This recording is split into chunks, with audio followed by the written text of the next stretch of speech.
Hello student, welcome to our YouTube channel triple E online classes. आज मैं आपको electrical machine first के बारे में बताऊंगा। ये इलेक्ट्रिकल इंजीनियरिंग थर्ड सेमेस्टर का टॉपिक है। इसमें मैं आपको एक जनरल इंट्रोडक्शन दे रहा हूँ। ऊर्जा हमारे जीवन का सबसे महत्वपूर्ण भाग है। ऊर्जा क्या होती है इसके बारे में हम आज चर्चा करेंगे। ऊर्जा को परिभाषित करने के लिए आज हम भौतिक विज्ञान का सहारा लेते हैं। जैसा कि आप लोगों ने पढ़ा होगा, कार्य करने की क्षमता को ऊर्जा कहते हैं। और ऊर्जा दो प्रकार के होते हैं। फर्स्ट है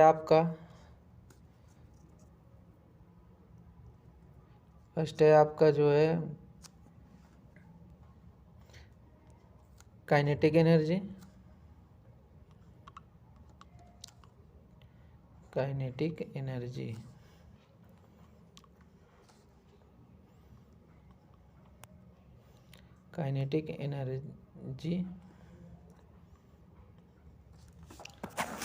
और दूसरा है आपका स्थितिज एनर्जी,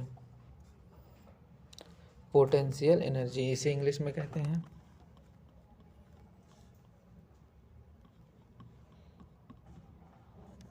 पोटेंशियल एनर्जी। जैसे कि आप लोग गतिज ऊर्जा का फॉर्मूला जानते होंगे, हाफ mv², और पोटेंशियल एनर्जी का फॉर्मूला आप लोग जानते हैं mgh। जब हम ऊर्जा को एक फॉर्म से दूसरे फॉर्म में परिवर्तित करते हैं तो उसमें कुछ ऊर्जा की हानि होती है। इसे हम वैद्युत हानि कहते हैं। इस परिवर्तन में जिस युक्ति का प्रयोग करते हैं ऊर्जा को दूसरे फॉर्म में कन्वर्ट करने के लिए, उसे हम मशीन कहते हैं। तो मशीन हमारी, आज हम इलेक्ट्रिकल मशीन के बारे में पहला टॉपिक है आपका। इसे मैं इरेज करे दे रहा हूँ। इलेक्ट्रिकल मशीन ये रही आपकी, वह मशीन जो ऊर्जा का आदान प्रदान करती है या इलेक्ट्रिक ऊर्जा का आदान प्रदान करती है, वैद्युत या इलेक्ट्रिकल मशीन कहलाती है। आपकी मैकेनिकल एनर्जी को हम इलेक्ट्रिकल एनर्जी में कन्वर्ट कर रहे हैं, जनरेटर कहलाता है। और इलेक्ट्रिकल एनर्जी को मैकेनिकल एनर्जी में कन्वर्ट करेंगे तो आपकी मोटर कहलाएगी।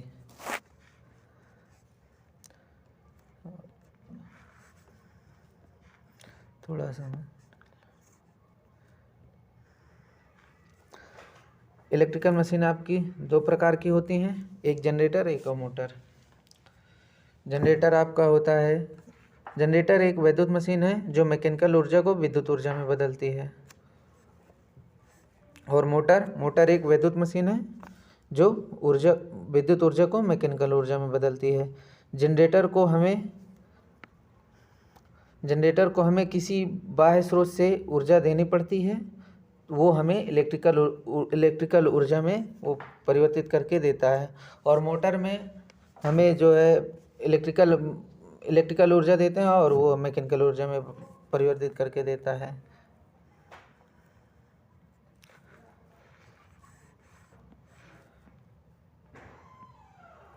तो सबसे पहला टॉपिक है हमारा जनरेटर।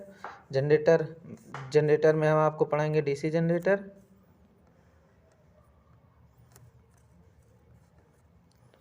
एक मिनट, ये क्या आ रहा है?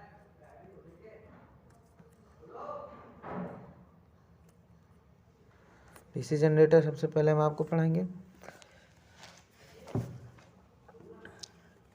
डीसी जनरेटर क्या होता है? इसको हिंदी में दृष्ट धारा जनित्र कहते हैं। वह युक्ति जो यांत्रिक ऊर्जा को वैद्युत ऊर्जा में परिवर्तित कर दे, आपका डीसी जनरेटर कहलाता है। ये किसके सिद्धांत पर कार्य करता है? ये गतिज प्रेरित विद्युत बल के सिद्धांत पर कार्य करता है। और डीसी जनरेटर को, जैसे कि मैकेनिकल ऊर्जा हम इससे पहले देते हैं, तो इसको डीसी जनरेटर को ऊर्जा देने के लिए प्राथमिक चालक की आवश्यकता होती है। इसे हम बाह्य स्रोत जिसे कह सकते हैं।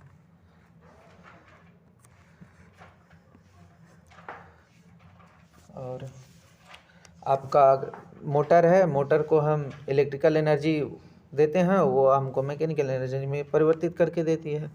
तो आज हम पढ़ेंगे कंस्ट्रक्शन ऑफ डीसी। अगला टॉपिक है आपका कंस्ट्रक्शन ऑफ डीसी मशीन। इसमें पहला टॉपिक है योक। पहला टॉपिक है आपका योक, इसे हिंदी में ढांचा कहते हैं।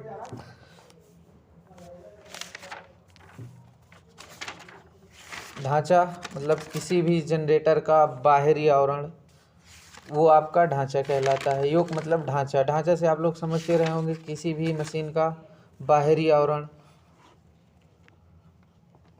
इसकी आप परिभाषा कैसे लिखेंगे ये मैं आपको बता दे रहा हूँ। ये आपको पीडीएफ नीचे डिस्क्रिप्शन में लिंक में मिल जाएगी। योक, हाँ तो योक किसी भी मशीन का बाहरी आवरण होता है। और ये किस धातु का बना होता है योक? छोटी मशीनों में हम कास्ट आयरन का बनाते हैं और बड़ी मशीनों में मिल्ड स्टील का बनाते हैं। दूसरा है आपका कंस्ट्रक्शन में फील्ड सिस्टम, क्षेत्र व्यवस्था। इसका मुख्य कार्य है आपका फील्ड सिस्टम, जिसपे हम वाइंडिंग करते हैं। किसी भी जनरेटर के अंदर आपके फील्ड सिस्टम होते हैं। फील्ड सिस्टम आपके जैसे ये कोई मैं आपको समझा दे रहा हूँ।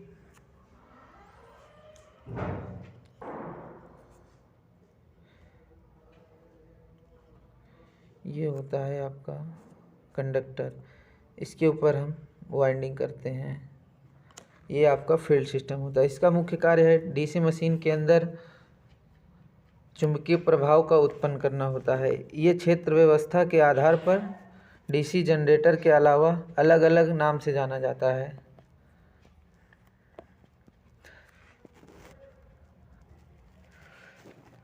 और ये आपका फील्ड सिस्टम 3 प्रकार के होते हैं। पहला है आपका सीरीज वाइंडिंग, दूसरा है आपका फर्स्ट है आपका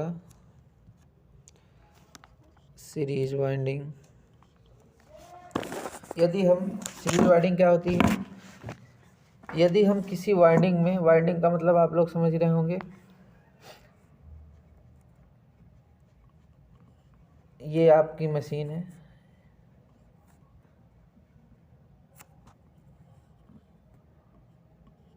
इसके ऊपर जो तार लपेटे होते हैं फेरे, ये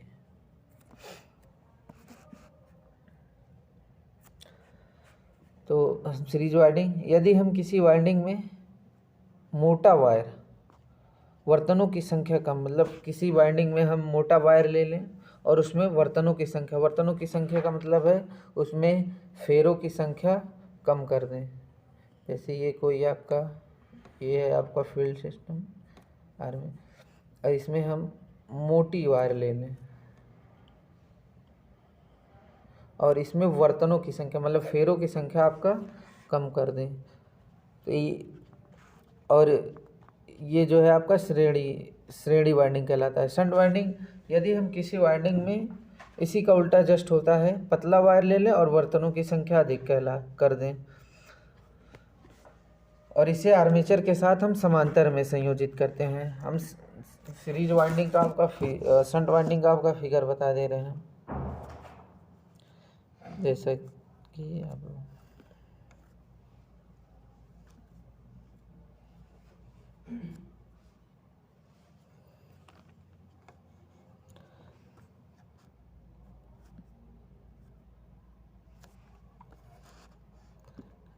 हम आपको सीरीज वाइंडिंग का पहले सीरीज वाइंडिंग, यदि हम किसी वाइंडिंग में मोटा वायर ले लें और बर्तनों की संख्या कम करते हैं, इसको हम सीरीज में रखते हैं इस वाइंडिंग को। और सीरीज में रखने के लिए आपका फिगर ये बनेगा।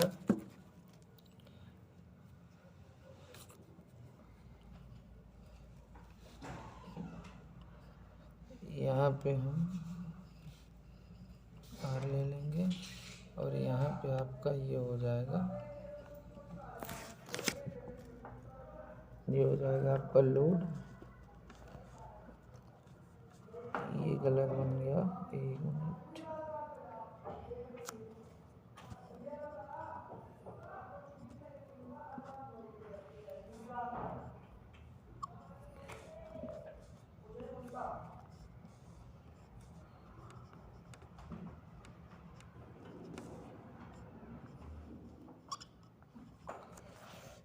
ये आपका हो जाएगा आर्मेचर। ये यहाँ से आपकी धारा बहेगी आइए, और ये आपका हो जाएगा ये हो जाएगा ये ISH सीरीज, यहाँ पे आपको IL मिलेगा। ये आपकी हो गई सीरीज वाइंडिंग।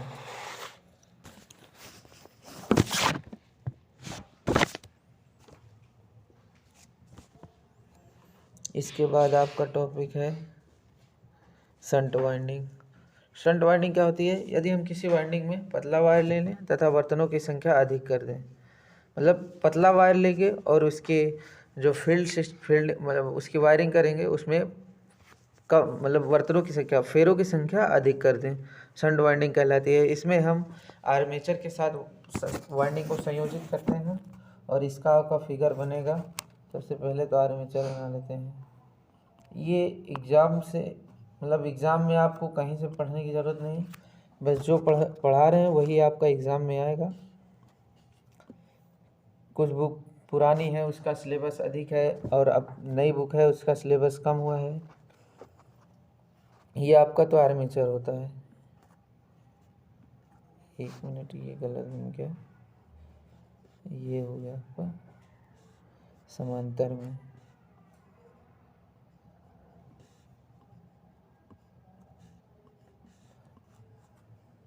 ये आपका लोड करंट हो जाएगा।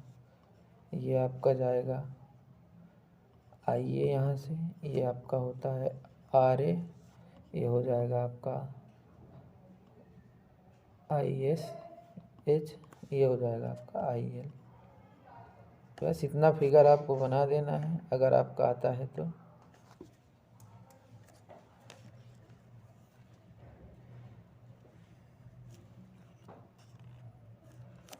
ठीक है, शंट वाइंडिंग में अगर आपका आता है तो आप इतना फिगर बना देंगे, आपको पूरे नंबर मिलेंगे।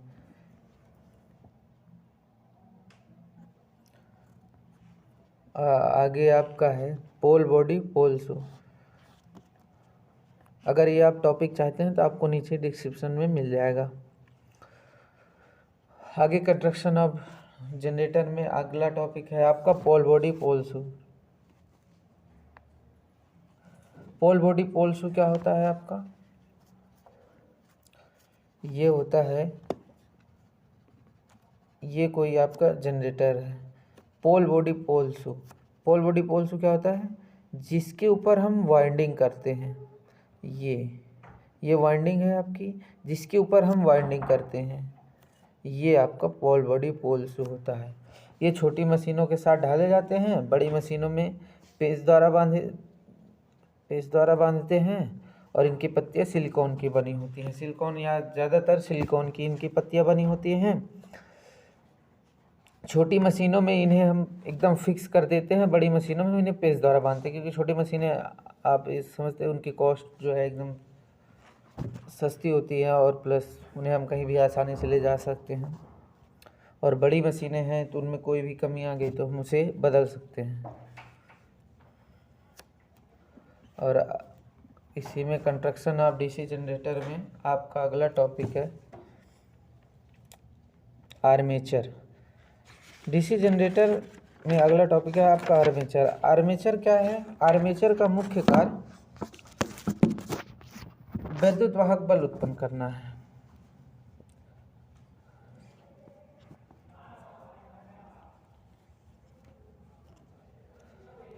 और यह सिलिकॉन स्टील की पत्तियों का बना होता है, जिस पर हम आर्मेचर वाइंडिंग करने के लिए खांचे बने होते हैं। वाइंडिंग के लिए कॉपर या आर्मेचर है कोई भी कुंडली, आर्मेचर को हिंदी में कुंडली कहते हैं।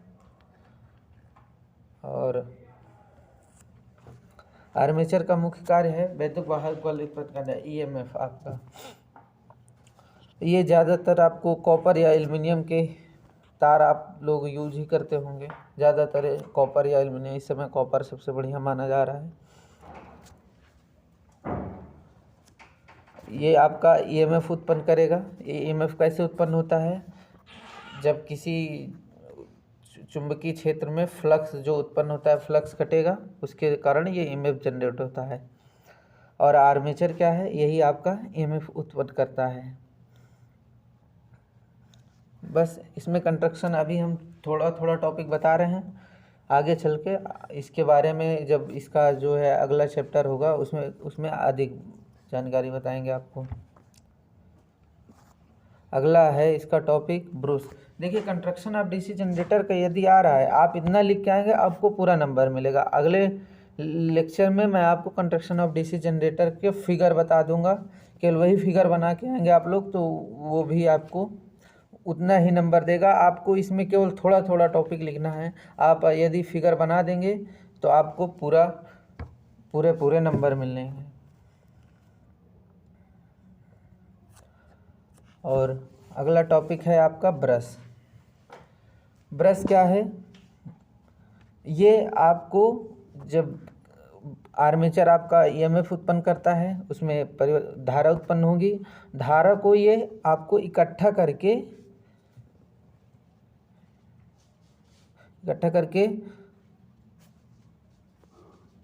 आर्मेचर आपका धारा इकट्ठा करता है, वो कम्यूटेटर को देता है। कम्यूटेटर आगे चल के आगे का टॉपिक है, उसमें हम बताएंगे। ब्रश का कार्य क्या है?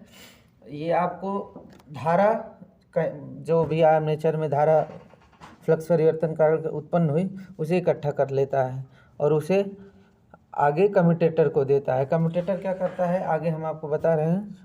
और ये ब्रश जो है आपको छोटी मशीनों में कॉपर का और बड़ी मशीनों में कार्बन के बने होते हैं। और इसके साथ है अगला आपका टॉपिक है कम्यूटेटर। ये दिक् परिवर्तन। दिक् परिवर्तन का क्या काम है? इसको हिंदी में, कम्यूटेटर को हिंदी में दिक् परिवर्तन कहते हैं। ब्रश को ब्रश ही हिंदी में कहते हैं, बाकी ठीक है।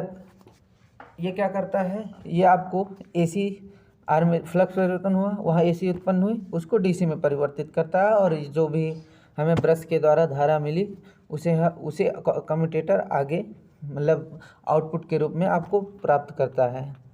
और कंस्ट्रक्शन ऑफ डीसी जनरेटर का है आपका सबसे लास्ट टॉपिक एंड प्लेट। इसका एंड प्लेट क्या है? आपका जो जनरेटर है उसका आवरण है, एक प्रकार से ढक्कन कह सकते हैं हम लोग, क्योंकि इसका काम है धूल नमी सबको रोकना और आर्मेचर को सहारा देना, क्योंकि आर्मेचर आपके समझ में उसमें। और अगला टॉपिक है आपका सिंपल लूप जनरेटर। इसको हिंदी में साधारण लूप जनरेटर कहते हैं। ये रहा। इसको वीडियो काफ़ी लंबी हो रही है।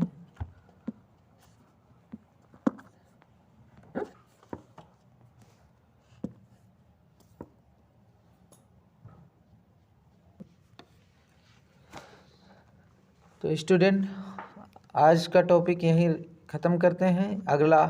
अगले लेक्चर में आपको हम सिंपल लूप जनरेटर बताएंगे।